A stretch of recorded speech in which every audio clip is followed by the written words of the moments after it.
On my birthday, I got into a car accident and was trapped in the car with my husband's first love. My doctor husband rushed to the scene and chose to save the frightened her first. I was stuck in the deformed seat, covered in blood, and pleaded for his help, but received a cold response. She's pregnant. There are 2 lives at stake. Can't you understand the situation?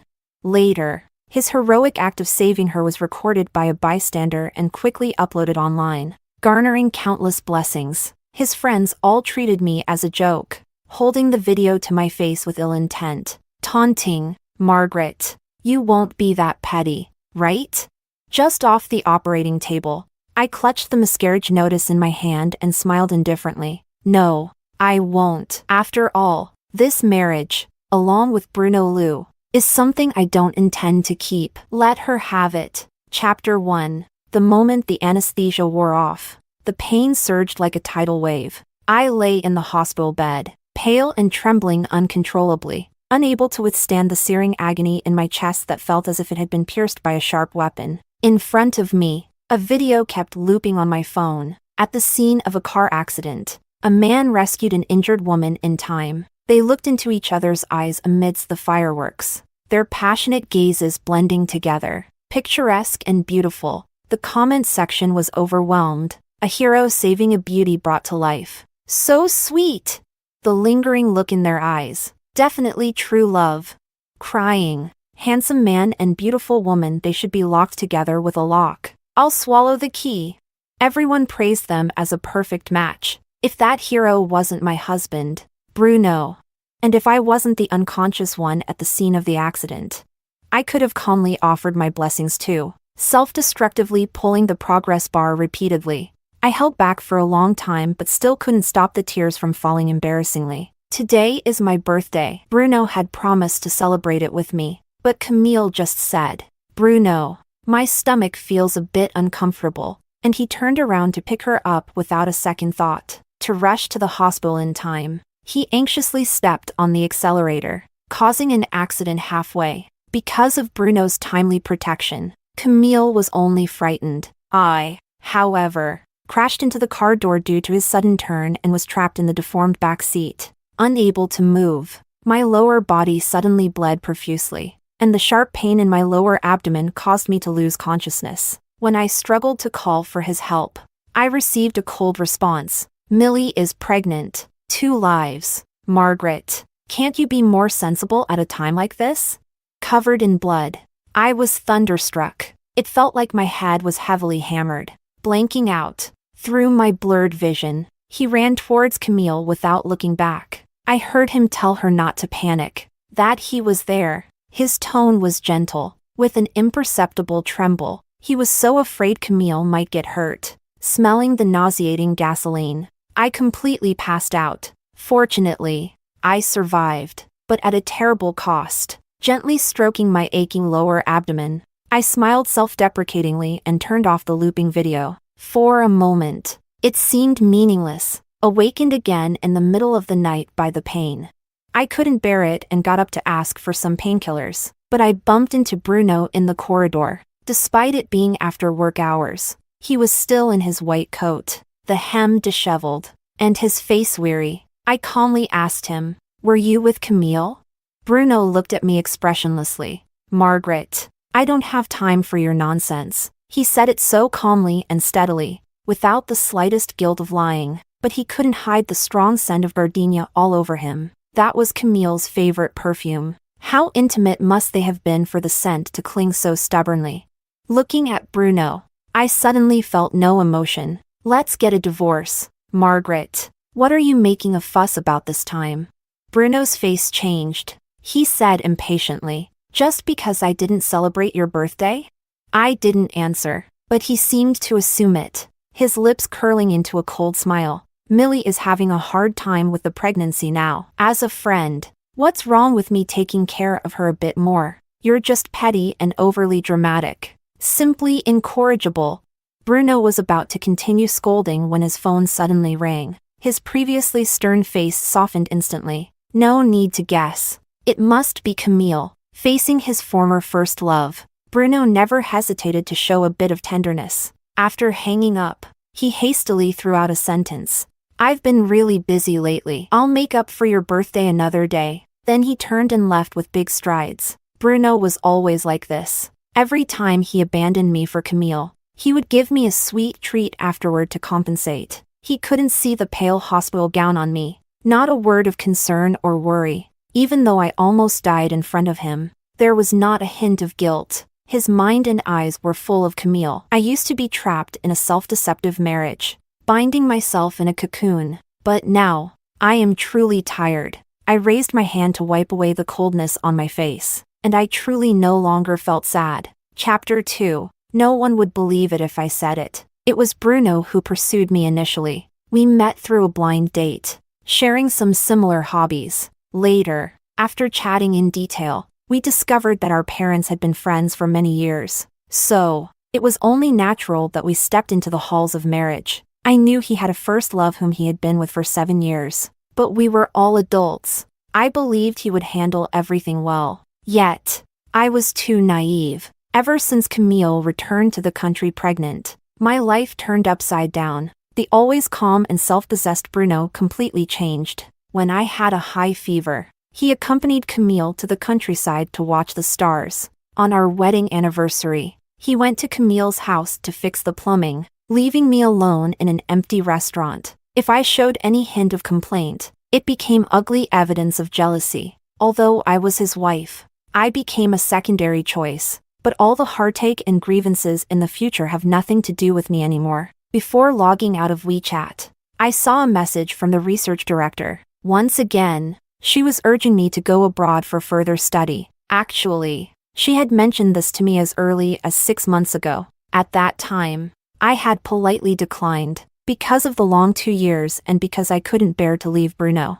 I just wanted to live a simple and stable life with him. But such a small wish, Bruno couldn't fulfill for me. I took a deep breath and called the director directly. Director Sun, I wanted to ask, is the opportunity for overseas training you mentioned earlier still available? Maggie, have you finally figured it out? Director Sun on the other end was stunned, then happily exclaimed, of course! I've kept this spot just for you. There's less than a month left. Can you get ready in time? I promptly made an online appointment for a divorce application. Don't worry, everything will be on time. This time, it's enough to get a divorce. Chapter 3. The next afternoon, I packed my things and called a cab to go home. By the time I got home, I was exhausted. I entered the guest room, lifted the covers, and fell into a deep sleep. I was awakened by the sound of knocking. Margaret! It was Bruno's voice. Unusually, it carried a hint of urgent annoyance. Unable to bear the noise, I reluctantly got up to open the door. Outside, Bruno was glaring at me angrily, his gaze full of reproach. Why was he suddenly so angry? I didn't understand. Yawning, I said, sorry, I was too tired and didn't hear you. Why didn't you call me when you were discharged? Bruno asked with deeply furrowed brows. I was quite surprised. There's no need to bother you for something so trivial. A car accident injury is considered trivial? Bruno looked at me with reproachful eyes. Margaret, did you deliberately harm yourself to spite me? How could you do something so reckless? Being scolded for no reason. In the past, I would have definitely argued with Bruno. But now, I just smiled calmly and serenely. You're overthinking. The doctor said I've recovered well and allowed me to be discharged. Thanks for your concern. My attitude was polite but distant. Bruno was stunned. He was about to speak when a woman's coquettish voice came from behind him. Margaret, you're home? Why didn't you tell me? In the middle of the night, Camille appeared in a cool camisole nightdress, looking completely at ease, as if she were the mistress of the house. Instinctively, I glanced at Bruno. He rubbed his nose, unusually uneasy. Millie's house suddenly had a leak, and since she's pregnant, I couldn't leave her alone. Pregnant women do need special care. I understand. Bruno was momentarily stunned. I smiled at him. Margaret, you're not angry? I chuckled. Helping friends is normal, especially since she can't be alone right now. And you're a doctor. It's your expertise. Hearing this, Camille's expression changed slightly, and Bruno looked utterly incredulous. I waited a while, Seeing him still standing there, I turned to go back to sleep, but Bruno suddenly grabbed my hand. No, Margaret. I know you must be angry. Now it was my turn to be stunned. I saw Bruno press his lips together. You didn't react like this before. I couldn't help but recall the past. Whenever Camille called, he would always go to her, never missing a call. We had countless arguments over this. I had cried, raged, and even scratched his face hysterically like a madwoman, but he remained unmoved. He would even scold me back. A person with a dirty heart sees everything as dirty. But now, facing these two again, I felt no emotion at all. I didn't love him anymore. Naturally, I didn't care, so I politely withdrew my hand. It's late. Don't overthink it. Bruno stared at his hand, paused midair. Ah. Bruno. My stomach suddenly hurts. Camille suddenly clutched her abdomen, her eyes red, looking like she might faint any moment. Millie! Bruno shouted, his brows full of anxiety. He unabashedly held her in his arms, turning to glare at me. Margaret, I thought you'd change, but I was wrong. Being petty with a pregnant woman, aren't you afraid of karma?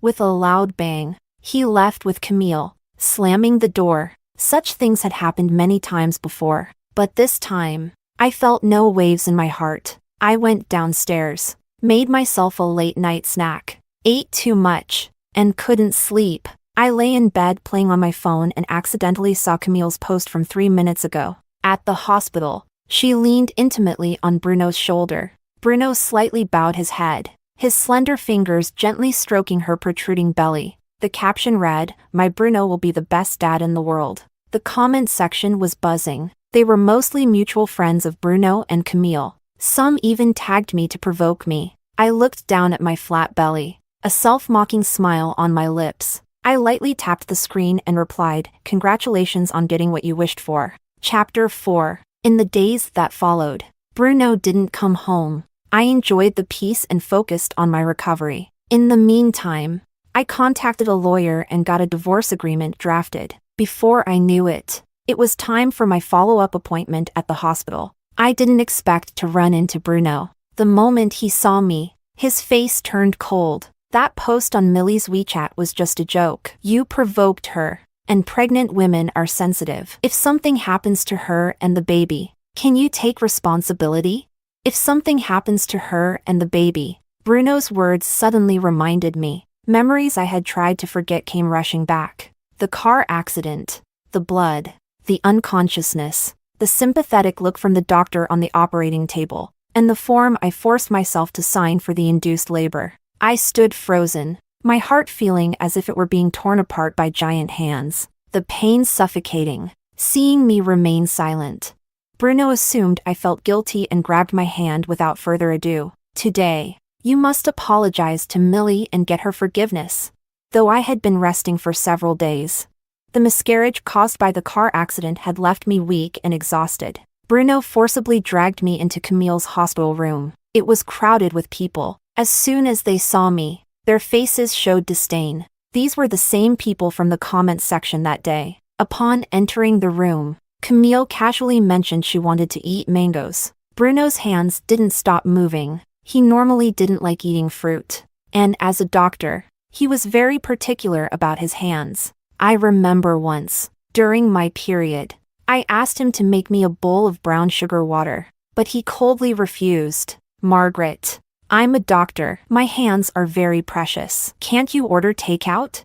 But now, he let the sticky juice soak his hands, patiently peeling a whole plate of mangoes for Camille. It was treatment I had never received. The mocking gazes directed at me grew more intense. Witnessing all this, I remained calm. We were getting divorced. It had nothing to do with me. Camille, as if just realizing it, teased Bruno. Come on, Bruno, you're so good to me. Margaret must be dying of jealousy. Bruno stopped what he was doing, glanced at me intentionally, and sneered coldly. Can't you do things yourself without me reminding you? He then tossed a mango from the fruit basket at me. I instinctively caught it and placed it on the side table. Seeing my series of actions, Bruno looked momentarily stunned. I knew what he was surprised about. He had given me an out, and I hadn't gratefully accepted it. Someone rolled their eyes. Oh, she's gotten smarter. Knows how to retreat to advance. What a tactic! Hearing this, Bruno's stern expression inexplicably softened a bit. He continued peeling fruit for Camille, but his gaze kept lingering on me, as if trying to catch a moment of my losing composure. But I remained indifferent, staring out the window. Under the harsh lighting, his face darkened a bit. Seeing this, Camille's eyes glistened with tears as she cautiously said, "Margaret, if you mind, you can have all these mangoes." Her pitiful act made me look like the bad guy. This was Camille's usual petty tactic. She wanted to provoke me on purpose, waiting for Bruno to scold me, but I no longer cared. I smiled calmly, stood up, and was about to leave, but Bruno suddenly stood up and blocked my way. Frowning at me, "Margaret, why aren't you angry? What are you talking about?" I looked at him in confusion. His gaze became a bit frantic. "I'm taking such good care of Millie. Doesn't it bother you?" I replied politely, "You're friends. It's reasonable to care for each other." "No, it's not reasonable." Bruno pressed his lips tightly, his eyes reddening at the corners. "Why are you ignoring me? Not getting jealous? You weren't like this before." Next to us, Camille's expression nearly broke. "Bruno, what are you talking about? Shut up!" Bruno uncharacteristically shouted at Camille. Everyone was stunned. Even I was somewhat dazed. This kind of anxiety and restlessness. It used to be me. The commotion caught the attention of the ward doctor. He looked somewhat familiar. He was the doctor who had urgently treated me back then. Upon entering, he first asked me with concern, "Miss Gu, how have you been? Any more vaginal bleeding?" I hadn't had a chance to speak. Vaginal bleeding. "Margaret, do you have some kind of disease?" "Oh, should I not have asked?"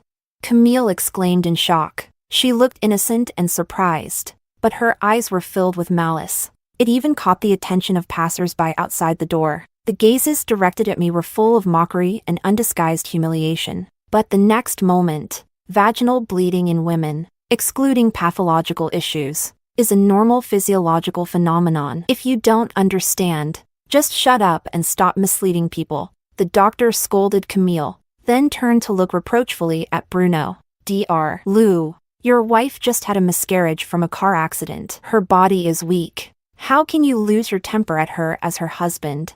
Chapter 5. The ward doctor didn't stay long. After a few admonishments, he left the room. But even after 5 minutes, the room remained deathly silent. Everyone's eyes kept darting between Bruno and me, but no one dared to speak. Finally, Bruno broke the silence first. "You were pregnant and had a miscarriage. Margaret, why didn't you tell me?"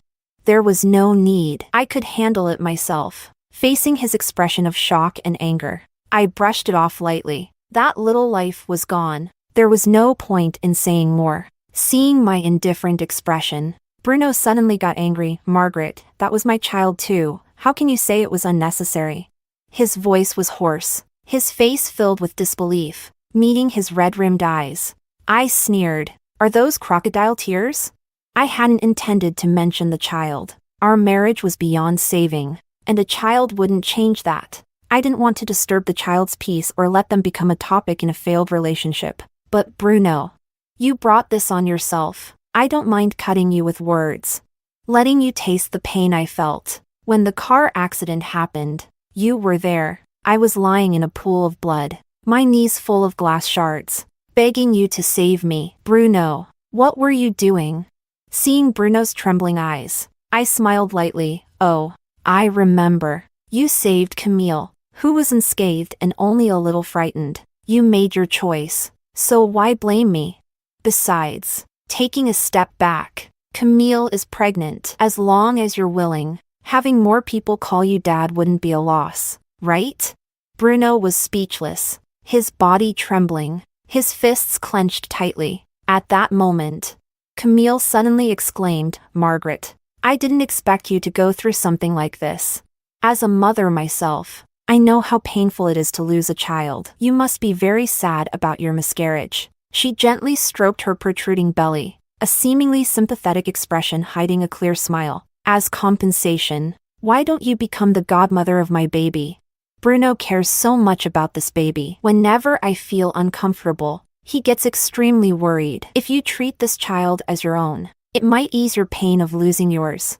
I always knew Camille was shameless, but I didn't expect her to be this vile. Her words ignited a long-dormant anger in me. I walked up to her bed, raised my arm high, and slapped her hard. Caught off guard, she stumbled onto the bed, holding her face in disbelief. I used to ignore you because a fly won't land on an egg without cracks. Bruno couldn't control himself. I'm not someone who teaches wives or enjoys dealing with mistresses. Your repeated provocations are childish, but you should never have insulted my child. If it happens again, it won't be solved with just a slap. I smirked, then picked up the plate of mangoes and walked up to Bruno. Raising my wrist, I gently tipped the plate, pouring the fruit all over Bruno. In an instant, his clean white coat became a mess. Do you know why I didn't take the mango? I wiped away the mockery in my eyes and looked at Bruno, speaking each word clearly, because I'm allergic to it. I had a reaction in front of you on our first date. If you can't even remember what your wife eats, don't pretend to care. Enjoying the sight of his suddenly pale face, I laughed heartily. Stop being so hypocritical, Dr. Lou. Chapter 6. Before leaving, I casually left the divorce papers behind. Then I went for my follow-up appointment. Bruno, surprisingly stubborn, insisted on accompanying me. I don't accept the divorce. I'm your husband, Margaret. I have that right. I didn't bother arguing with him, prioritizing my health. After the examination, the attending doctor said I was recovering well. Hearing this, Bruno let out a sigh of relief, showing a relieved expression. He then took the initiative to pay the bills and get the medication. I watched coldly. I wasn't going to refuse free labor, even when I was about to call a cab home.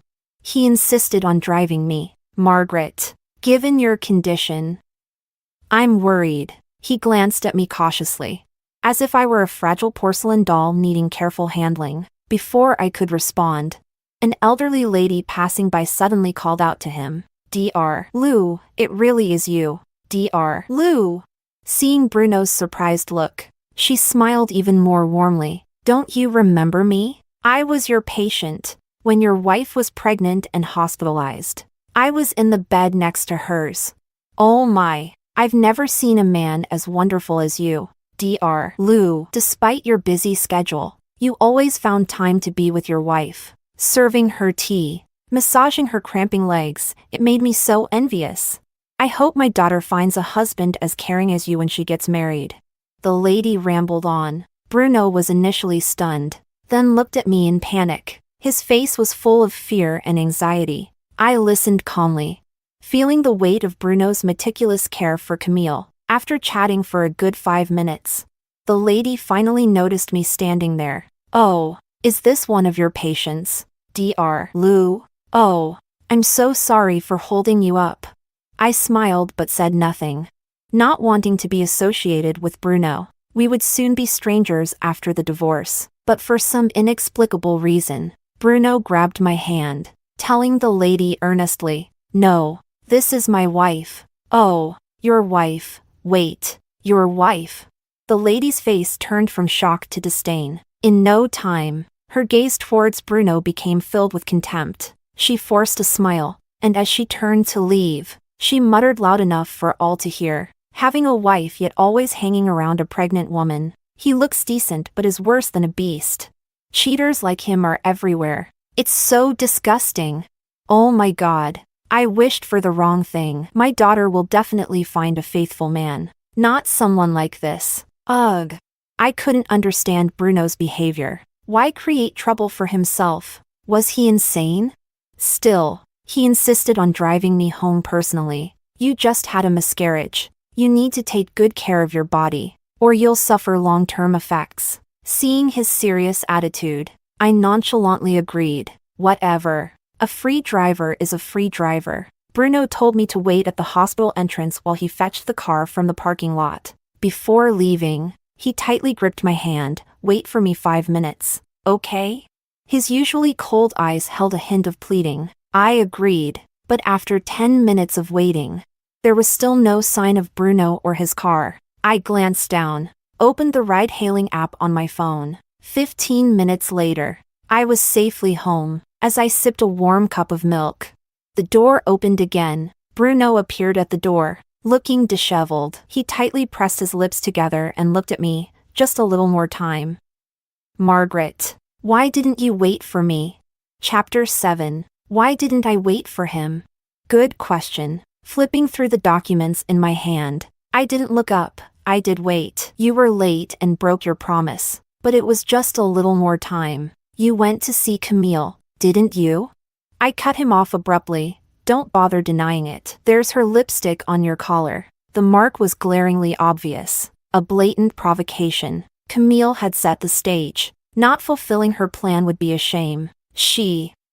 Millie suddenly fainted, and I was worried something might happen to her. Bruno's face showed undeniable panic. There's really nothing between us. You misunderstood.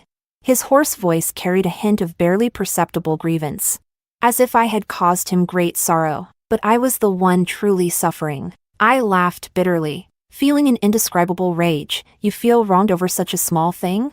But Bruno, the pain I've endured because of you goes far beyond this. When we got married, you tearfully promised to make me happy for a lifetime, without shedding a tear. But in reality, all the suffering and humiliation I've endured were brought by you.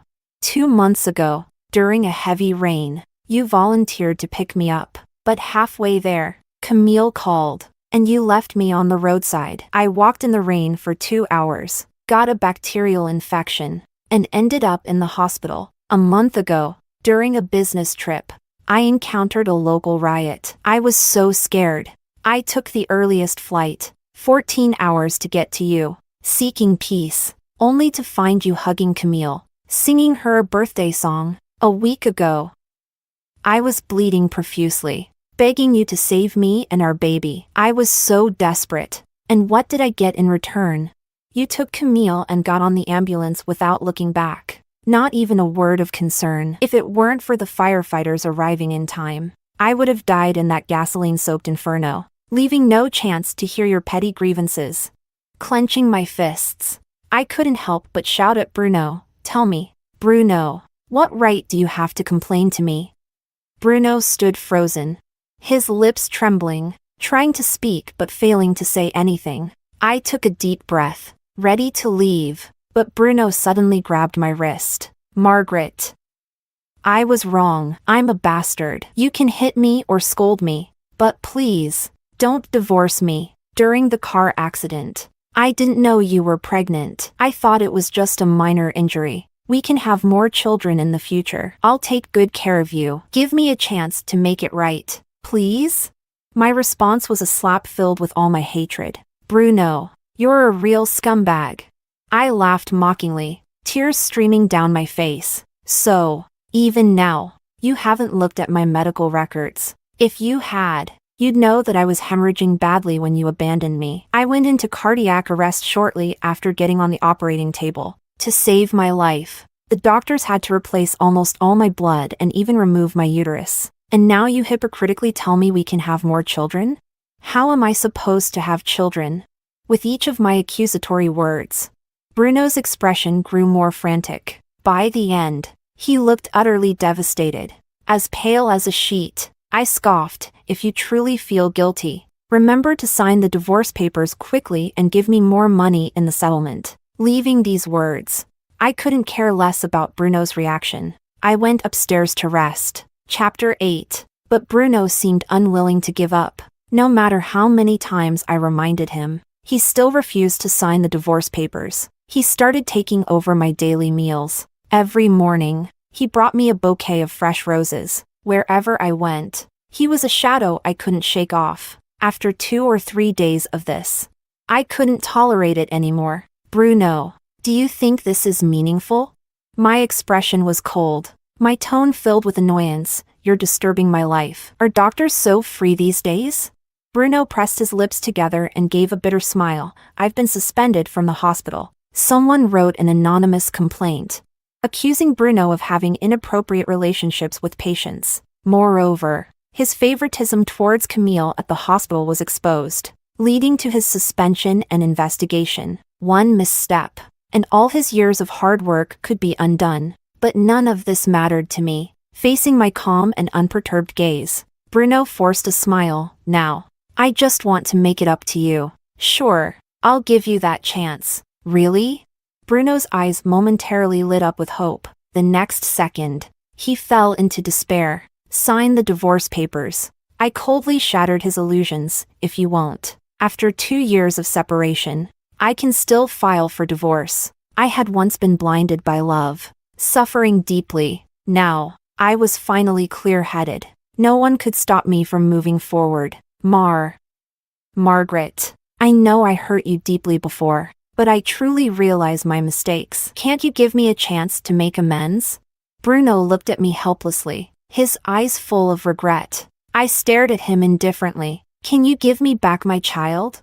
Chapter 9. After enduring the abortion, I always thought I was strong enough to get through this ordeal, but every night, in the dead of night, there was always the sound of a child crying echoing in my ears. I woke up from nightmares again and again, drenching my pillow with tears. Rationally, I comforted myself repeatedly. Losing the baby was the best choice. This child came too suddenly. There was no future in my relationship with Bruno. Rashly bringing the baby into a loveless family wouldn't be fair to him. Moreover, this child was lost in an accident. I didn't have to bear the guilt of killing him with my own hands. But the uncontrollable sobbing was real. The countless sleepless nights were real. The many donations I made to temples for longevity lamps weren't fake either. Despite all my self-deception, I still couldn't forgive myself. I felt like an unfit mother, hating myself for losing a life due to my carelessness. Before I could even embrace the sudden joy,